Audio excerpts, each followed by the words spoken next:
All right, so good afternoon, everyone. My name is Sunku. I'm here to talk about painless cache allocation in the cloud on behalf of my team. So last level cache in a CPU is a very critical resource in terms of performance. It could impact workload performance to a high degree of variability. For example, a spec CPU benchmark of bzip2, you could see up to 5 times differentiation in performance based on the cache availability. So cache contention really plays an important role for workloads that are like real-time based or NAV workloads that are time sensitive. And in order to kind of help that, Intel introduced resource director technology. So the level of cache control was not available, or not visible to many, but RDT aims to help solve that with the cache allocation technology, cache monitoring technology.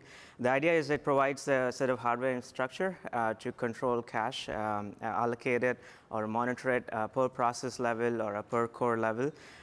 It enables you to either share your cache or isolate your cache, thereby providing a new level of isolation and prioritization based on what your workloads are. In terms of software support today, kernel has a resource control file system that exposes these APIs and abstracts the hardware complexity. But it's all at a kernel level. There are user-based tools like Platform QoS, tool set that you could access this settings from the user space. And there's a Resource Management Daemon, which I'm going to touch upon today. So when we look at the NFV use case, if you consider a simple stack with your virtual switch being OVS DPDK, and you have 3 VMs running on top, VM0, VM1, for example, your workloads and a test, and a noisy neighbor. In this example, noisy neighbor is a memtester application which does a lot of cache trashing, a lot of memory reads and writes. So for that type of stack, if you look at the packet flow in the hardware, packets move from the NIC to your memory address space of your virtual switch. PMDs take care of it, right? So, and from there, it moved to the address space of your virtual machines. But there's another path using DDIO, data direct IO, where packets move directly from the NIC to the last level cache. So we did a lot of analysis, experimentation on the Haswell generational platform where you could see, so you profile the cache requirements of each of these processes, like PMDs use so much MB, VMs use so much MB. So we did a mix and match of isolating this cache with the processes or overlapping them. And what we found is overlapping the cache of virtual switch with the VMs. While at the same time, each of the virtual machine having their own isolated set of cache so that they don't act as a noisy neighbor to each other, provides the best performance. In presence of noisy neighbor, this type of schema in the picture, it provided up to 46% higher throughput compared to not having any type of isolation or cache overlapping mechanisms. So from an operator perspective, it's very important to understand your node, understand your workload, scheduling considerations, your mix of workloads, how do you want to share it, isolate it. So these are some of the important fundamental aspects that, that come into play when you think about scheduling. So from an orchestrator perspective, if you think cache is a static resource just like a CPU, it's a little bit different because it's much more complex with overlapping or sharing schemes. And that's why what we figured is I need a local node level cache manager to help you out with dynamic cache control, changing cache at a millisecond basis. And you can always send it to a remote node and analyze it and provide a corrective action. But the cache is very time sensitive, execution instruction sensitive. So we figured like this is very important. And that is where Resource Management Daemon comes in. It's a simple Linux daemon that provides a REST API-based interface to communicate with the management or control plane. At the same time, it introduces the concept of policy, where you could configure your policy based on your workload, and RMD takes care of it at runtime. It provides that closed loop interaction where you can monitoring, understand the policy, and enforce the cache changes at runtime. So it's open source. It's on GitHub. Feel free to check out the code. It's written in Go. So the importance of RMD comes in where you could actually divide your cache, you have 30 MB or whatever, into cache pools. previous example, we saw like vSwitch needs to share the cache with the VMs. So you could configure here as an infrastructure block where you could share all the cache of the vSwitch with any of the VMs that are on top.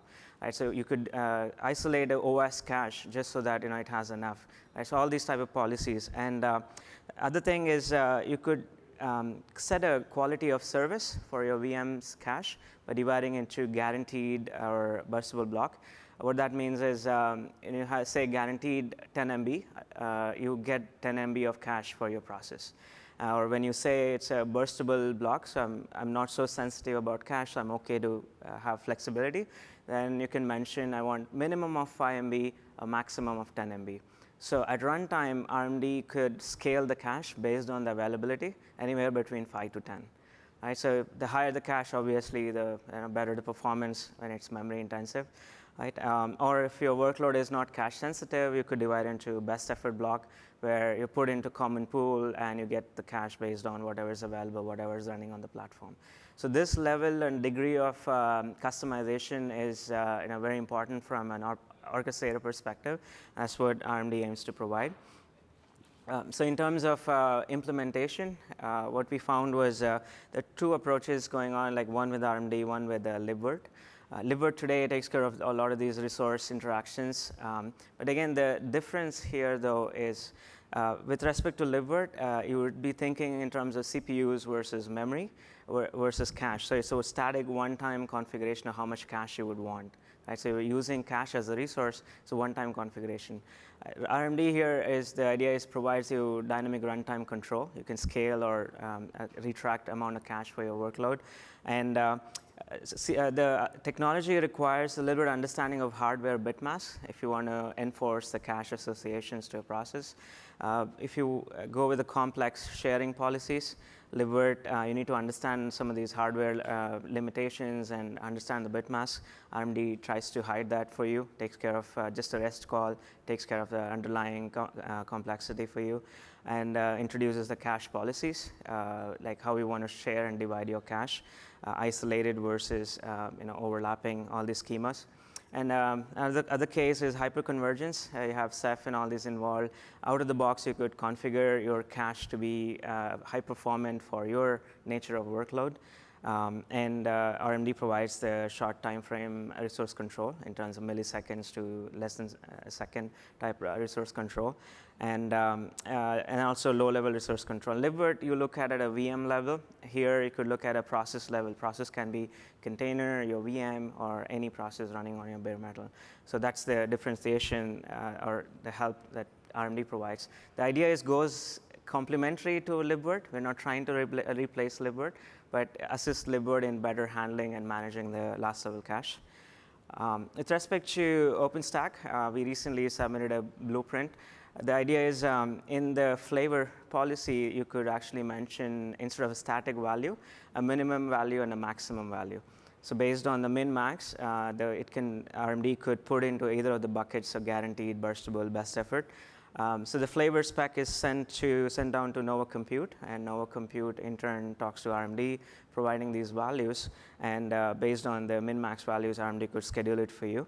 Whenever there are cache changes, RMD could update the inventory information to placement service so that it's always up to date of cache schema, what's on the platform. And if you look at how else you could use RMD in terms of scaling, secure cache policies. Like today, when you schedule a new workload, no one's looking at what's in the cache, right? So if for example, RMD could flush the cache for you before scheduling a new workload so that the previous data is pretty much cleared. Or memory bandwidth management is also part of the resource director umbrella. So part of this technology, so you could actually look at controlling the memory bandwidth and using that as a part of RMD. So at overall, at the level of complexity it provides the orchestrators, helps make it easy for them. That's where we're looking at, how can you leverage this technology with a simple software daemon like this. So that's a kind of high-level idea. And after 10 minutes, any questions, be happy to answer. Sure. Just the last level cache, L3 cache. L3 cache, yeah. So that's the commonly shared across the cores, and that's the one you most of the time get the contention with. L1 and L2 are divided per core on the CPU die. L3 is the one that's shared, which you need this level of associations. Yeah. Any other questions? Happy to chat even afterwards. Thank you.